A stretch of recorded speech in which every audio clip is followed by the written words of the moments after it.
Parts of স্পিচের তৃতীয় ক্লাসে আপনাদেরকে স্বাগতম। দ্বিতীয় ক্লাসে আমরা শিখছিলাম যে নাউনকে গণনার ভিত্তিতে দুই ভাগে ভাগ করা যায়, কিন্তু আজকে নাউনকে আমরা ভাগ করব এখনো দুই ভাগে ভাগ করব। সেটা হচ্ছে কনক্রিট নাউন আর একটা হচ্ছে অ্যাবস্ট্রাক্ট নাউন। কনক্রিট নাউনকে আবার চার ভাগে ভাগ করা যায়, একটা হচ্ছে proper noun, common noun, collective noun, material noun. তাহলে আবার বলি, কনক্রিট নাউনকে কয় ভাগে ভাগ করা যায়? চার ভাগে। Proper noun, common noun, collective noun, material noun. তারপর হচ্ছে এই পাশে দেখতে পাচ্ছি আমরা নাউনকে অ্যাবস্ট্রাক্ট নাউন হিসেবে অবহিত করা যায়। অ্যাবস্ট্রাক্ট নাউন কি? অ্যাবস্ট্রাক্ট নাউন হচ্ছে মূলত যেই নাউনগুলোকে আমরা ধরতে পারি না, ছুঁইতে পারি না, কিন্তু অনুভব করতে পারি, এই ধরনের নাউনগুলোকে বলা হয় অ্যাবস্ট্রাক্ট নাউন। যেগুলোকে ধরা যায় না, ছোঁয়া যায় না, শুধুমাত্র ইন্দ্রিয়ের মাধ্যমে অনুভব করা যায়, তাকে আমরা অ্যাবস্ট্রাক্ট নাউন বলবো। যেমন air, sadness, happiness, knowledge, honesty. These are some kinds of abstract noun. আপনারা বাড়ি কাজ করবেন, at least 20টা abstract noun পড়বেন, লিখবেন, মুখস্থ করবেন। 20টা, কমপক্ষে 20টা অ্যাবস্ট্রাক্ট নাউন, যেগুলোকে ধরা যায় না, ছোঁয়া যায় না, শুধুমাত্র অনুভব করা যায়, এরকম নাউনগুলোকে আমরা অ্যাবস্ট্রাক্ট নাউন বলবো।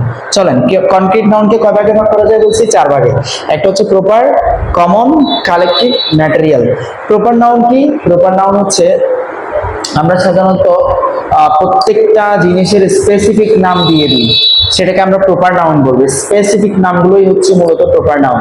আরো যদি আমি আপনাদেরকে ক্লিয়ার করে বলতে চাই প্রপার নাউন কি, সেটা হচ্ছে যে কোনো একটা নাউনের নির্দিষ্ট নামকেই প্রপার নাউন বলবো। যেমন আমি একজন মানুষ, পাশাপাশি আমার একটা নাম আছে, সেটা হচ্ছে জুয়েল, এটা হচ্ছে প্রপার নাউন।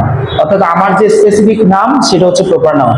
যেমন আমি যদি যে কোনো একটা বই, সাপোজ এটা একটা মোবাইল ফোন, এটা হচ্ছে কমন নাউন, মোবাইল ফোন। আবার এটার একটা স্পেসিফিক নাম আছে, সেটা হচ্ছে এটা কোন ব্র্যান্ডের, সাপোজ এমআই ব্র্যান্ডের, অর্থাৎ রেডমি ব্র্যান্ডের, তাহলে এটা হচ্ছে প্রপার নাউন। অর্থাৎ যে কোনো এই নামের স্পেসিফিক নামটাকেই আমরা প্রপার নাউন হিসেবে অবহিত করব। আর কমন নাউন কি? কমন নাউন হচ্ছে আমরা যেই নামে যে কোনো বস্তুকে যে নামে আমরা সবাই চিনি, সেটাই হচ্ছে কমন নাউন।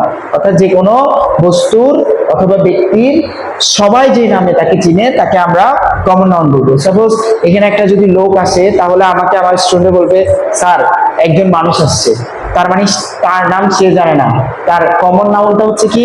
মানুষ। তার মানে মানুষ হচ্ছে কমন নাউন। ম্যান একটা কমন নাউন, বয় একটা কমন নাউন, গার্ল একটা কমন নাউন, স্কুল একটা কমন নাউন। আবার স্কুলটাকে যদি আমি স্পেসিফিক ভাবে বলি, প্রপার নাউনে বলি, তাহলে বলতে হবে, যেমন আমি যে স্কুলে পড়াই সেটা হচ্ছে Nabipur high school, that means Nabipur high স্কুলটা হচ্ছে প্রপার নাউন আর স্কুলটা হচ্ছে কমন নাউন। আশা করি বুঝতে পারছেন।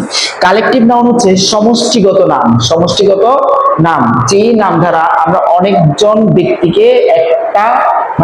ব্যক্তিকেই বুঝাই, তাকে আমরা কালেকটিভ নাউন বলবো। অনেকগুলো ব্যক্তিকে একসাথে বুঝাবো, তাকে আমরা কি বলবো? কালেকটিভ নাউন বলবো। তাহলে কালেকটিভ নাউনের কয়েকটা উদাহরণ যদি আমি চিন্তা করি, ক্লাস হচ্ছে একটা কালেকটিভ নাউন, আর্মি একটা কালেকটিভ নাউন, তারপর হচ্ছে আমাদের ক্রাউড একটা কালেকটিভ নাউন।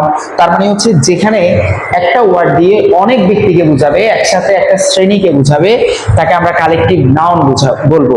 ম্যাটেরিয়াল নাউন কি? যে নামের যে বস্তুর, অর্থাৎ যে বস্তু বলতে বস্তুগত নামকে আমরা ম্যাটেরিয়াল নাউন বলবো, যেটার প্রাণ নেই। তাহলে ম্যাটেরিয়াল নাউনের মধ্যে কি কি পড়ে? অনেক। যেমন পেন আছে, আমার হাতে পেন আছে, ওয়াচ আছে, ট্রে আছে, যেগুলোর প্রাণ নেই, সেটাকে আমরা বস্তুগত নাম অথবা ম্যাটেরিয়াল নাউন বলবো। আশা করি ক্লাসটা বুঝতে পারছেন।